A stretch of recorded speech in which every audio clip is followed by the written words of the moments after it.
అందరికీ. ధర్మరక్షణ సభ మన కోసం, మన పిల్లల కోసం, మన పిల్లల భవిష్యత్తు కోసం, మన దేశం కోసం, మన ధర్మం కోసం భాగ్యనగర్ గణేష్ ఉత్సవ సమితి ఆధ్వర్యంలో తలపెట్టిన సభ రేపు బాలాపూర్లో జరగనుంది. రేపు మధ్యాహ్నం 2 గంటల నుంచి. ఇది అంటే ఎవరినో ప్రత్యేకంగా పిలవాల్సిన అవసరం లేదు. ఆహ్వానం బొట్టుబెట్టి పిలిచే కార్యక్రమం కాదు ఇది. మన హిందువుల కార్యక్రమం. ఇక్కడ పార్టీలు లేవు, మతాలు లేవు, కులాలు లేవు, ప్రాంతాలు లేవు. ఇది భారతీయుల కార్యక్రమం. ఇది ముఖ్యంగా హిందువుల కార్యక్రమం. ఇది ఎందుకంటే బాధితులం అయిపోయినాం మనం. బంగ్లాదేశీ ముస్లింలు, బంగ్లాదేశీ రోహింగ్యాలతో మనం బాధితులు అవుతున్నాం. మన పిల్లలు బాధితులు అవుతున్నారు. అసలు ఎట్లా ఉందంటే పరిస్థితి, వెస్ట్ బెంగాల్ గురించి ఇక్కడున్న ఆందోళనకరంగా మాట్లాడుకుంటున్నాం కానీ అందుకు ఏమాత్రం తగ్గట్లేదు ఇక్కడ పరిస్థితి. లక్షలు దాటిపోయినారు.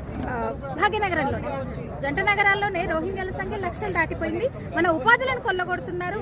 ఊళ్ళలోకి పోతే కూడా కేవలం నగరాలు పట్టణాలకు కాదు, పల్లెలకు పోతే వ్యవసాయ పనులకు కూడా రోహింగ్యాలే కనబడుతున్నారు. ఫుడ్ జిహాద్ అంటే ఎట్లా అణిచివేయాలి జాతిని, భారత జాతిని. ముఖ్యంగా ఇది ముస్లింలు కూడా మద్దతుగా నిలబడాలి ఈ కార్యక్రమానికి. ఎందుకంటే ముస్లింలు కూడా బాధితులు అవుతున్నారు. భారతీయ ముస్లింలు కూడా బంగ్లాదేశీ రోహింగ్యాల చేతిలో బాధితులు అవుతున్నారు. వీళ్ళు ఇది భారతీయులు చైతన్యవంతమవలసిన సభ. ఇది భారతీయులందరూ కూడా, ప్రతి ఒక్క భారతీయుడు ఈ కార్యక్రమంలో పాల్గొనాలని నేను మరొకసారి అప్పీల్ చేస్తున్నా. రండి, రేపు కలుద్దాం, మన డిమాండ్ వినిపిద్దాం. ఎందుకంటే ప్రభుత్వాలు ఆ పథకం ఈ పథకం అని చెప్తారు. ఎందుకంటే ప్రజలు కోరుకునేది ప్రభుత్వం చేయాలి. మరి మనం కోరుకున్న దీన్ని అంటే రోహింగ్యాలు ఉండకూడదు, ఒక్క రోహింగ్యా కూడా ఉండకూడదు, సరిహద్దులు దాటించాలి, దేశంలో ఉండే హక్కు లేదు, మన అన్ని కొల్లగొడుతున్నారు అన్నప్పుడు మరి మన డిమాండ్ అది కావాలి. అప్పుడు ప్రభుత్వం నెరవేరుస్తుంది. రండి తప్పకుండా రేపటి కార్యక్రమానికి మధ్యాహ్నం 2 గంటలకు బాలాపూర్లో.